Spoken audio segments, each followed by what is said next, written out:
دا کارډونه د فرشتو ورکړي دي، دا د MI کارډ ورسره دی، دا د ISI کارډ ورسره دی، دا د CTD کارډ ورسره دی، دا د هغه څوک دی، دا هغه ډاکوګان دي. دا وطن دا به موږ پخپله د دې حفاظت کوو. دا ادارې چې کومې دلته دي دا دلته د حفاظت دپاره نه دي، دا د لوټمار دپاره دي. دا له چمنه واخلې تر ژوبه پورې په ټول وطن کې په ټول وطن کې او له کلاته واخلې تر ګوادره تر ګوربته په ټول وطن کې انټرنېټ به در بند کړی دی، بدماشي به در کوي، زور در سره کوي. مصبر خان یې وړی دی، ډېرې شپې وسوې او په دا چوک باندې ناست دا د دې ښار ولس سپین ږیري مشران په احتجاج و دې ریاست د دغو ادارو ته ناست دي، و دې اسمبلي ته ناست دي. دا احتجاج یو فریاد وي، په معذوبه قومو کې په معذوبه تهذیبو کې احتجاج حق وي او دا له ریاسته یو احتجاج وي د خپل مطالباتو. خو نن موږ تاسو ته دا سوچ کول پکار دی چې نن د پښتانه او د بلوڅانو په دې ریاست کې کومه حصه پاته سوه او کوم حیثیت یې پاته سوی. نن ته فریاد کوې، نن ته خپله ژړا کوې، خپل ماشوم بازیابي غواړې او ډي سي تا ته دمکۍ درکوي، ستا مشرانو ته ستا سیاسي ورکرو ته دمکۍ ورکوي. اوس د دا ډي سي مازغه دومره خراب دي، ستا د پښتنو د بلوڅانو په ښار کې له بله ښاره له پنجابه یا له بل وطنه راغلی دی، دلته ناست دی او دی زما په وطن کې زما مشرانو ته دمکۍ ورکوي. دا د ده زور نه دی، دا د ده زور نه دی، دا نن زموږ کمزوري ده.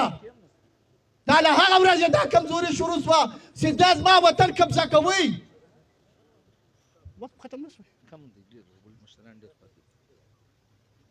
دا کمزوري له هغه ورځې شروع سوه چې کومه ورځ دلته د پیپسي په نامه باندې و مشرانو ته لاس ورولېدی، و سیاسي ورکرو ته لاس ورولېدی، و زنانو ته لاس ورولېدی او موږ پټه خوله ناست وو. یو اسسټنټ کمیشنر نن ستا د ګرد ښار باچا جوړ سوی دی، ستا په خپل کور کې عزت نفس نه دی محفوظه، ستا چادر و چار دیواري نه ده محفوظه، ستا په هر مځکه نن د ده قبضه ده. په دا وطن کې له موږ سره سیټلر آباد دي چې دلته چې کم عزت و احترام پښتانه خپل مشرانو ته ورکوي، عزت و احترام موږ و دې سیټلرو ته ورکړی دی. سم یو سیټ په دا ښار کې دوی ګټي. خو نن څومره ورځ د دا درنېغه د دې سیټلرو نه MP راښکاره سوی دی، نه دا په خپله دلته راغلي دي، نه له موږ سره کښېنستي دي، نه زموږ په غم راګډ شوي دي. ورونو دا وطن دا به موږ پخپله د دې حفاظت کوو. دا ادارې چې کومې دلته دي دا دلته د حفاظت دپاره نه دي، دا د لوټمار دپاره دي. دلته هره وارې د آئین خبره کېږي چې په آئین کې له ده سره زموږ دا تړون دی. یوه هغه آئیني حق راوشوئ چې په دا شپږ اویا کالو کې تا ته درکړی دی. آئیني حق دې دا وایي چې ستا د دې صوبې سینیټرز چې یووالی بالا دی هغه یې په اسلام آباد کې د صاحب واکه دی، دا ستا آئین دی. په دې آئین کې دا آئیني حق، دا بنیادي حق، دا انساني حق د اټک په هاخوا باندې لاهور پنډۍ ته دی و تا ته نه دی. ته په دې ملک کې په خپله مځکه باندې د درېیمې درجې په شاعري په حیثیت یې نن ستا د ووټ چې دا ته جمهوریت ورته وایې، دا جمهوریت په کم ځای ولاړ دی، دا ریاست دا جمهوریت سره مني. دغه ټاوټ سرفراز بوکتي او دا نور چې ورسره کښېنولي دي بله ورځ یې په انټرویو کې څه ویلې ده، په کم نظر یې ورته تا کتلې. نن ستا له چمنه واخلې تر ژوبه پورې په ټول وطن کې او له کلاته واخلې تر ګوادره تر دوربته په ټول وطن کې انټرنېټ به در بند کړی دی، بدماشي به در کوي، زور در سره کوي. په زراو بلوچستان ځوانان دلته راپته دي، وړي دي، لس کاله یې سوي دي چې وړي دي د دې ریاست د دې کور کمانډر په کتابخانو کې پراته دي، د ټارچر شکار دي. هره ورځ یې منسخ لاشونه تیسوي، کله په یوه پولیس مقابلې کې مړه کړي، کله په بل پولیس مقابلې کې مړ کړي، کله په بل هغه کې مړه کړي ترسي کړي. په زراو پښتانه لا درکه دي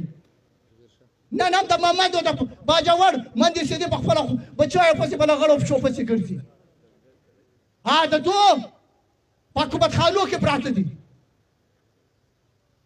ګوره سکرټري صاحب موږ به رښتیا خبره دلته کوو خبره دا ده دا یو سیستم دی دلته چې دا کوشنی وړی دی دا تور زه ورته چاقو نه سو ګرځوی په جیب کې دا خورکاټ نه سو ګرځوی دلته خلک په تورو شیشو کې ګرځي مشینان یې ګرځولي چا کارډونه ورکړي دي په هر یوه پسې پلواخه هر دوه مې غل دی پکې هر دوه مې ډکیت دی پکې دا کارډونه دوه فرشتو ورکړي دي دا د ایم آی کارډ ورسره دی دا د آی ایس آی کارډ ورسره دی دا د سی ټي ډي کارډ ورسره دی دا د هغه سورس دی دا هغه ډاکوګان دي زه به که نن هم راستی چې کمزوري وکړو که نن هم خبره په کبه کې وساتو نو دا یاد لره چې نن مصور خان یې وړی دی سبا ستا زوی هم وړي بل سبا به زما ورور هم وړي چې بل سبا زاړې نو نن راسه په دا ځای ودره رښتیا ووایه په رښتیا باندې ودره د دې مصور سره ملګرتیا وکړه سر به یو وارې به مرې خو خبره دا ده چې وطن به ګټې کور به ودار یو جا مننه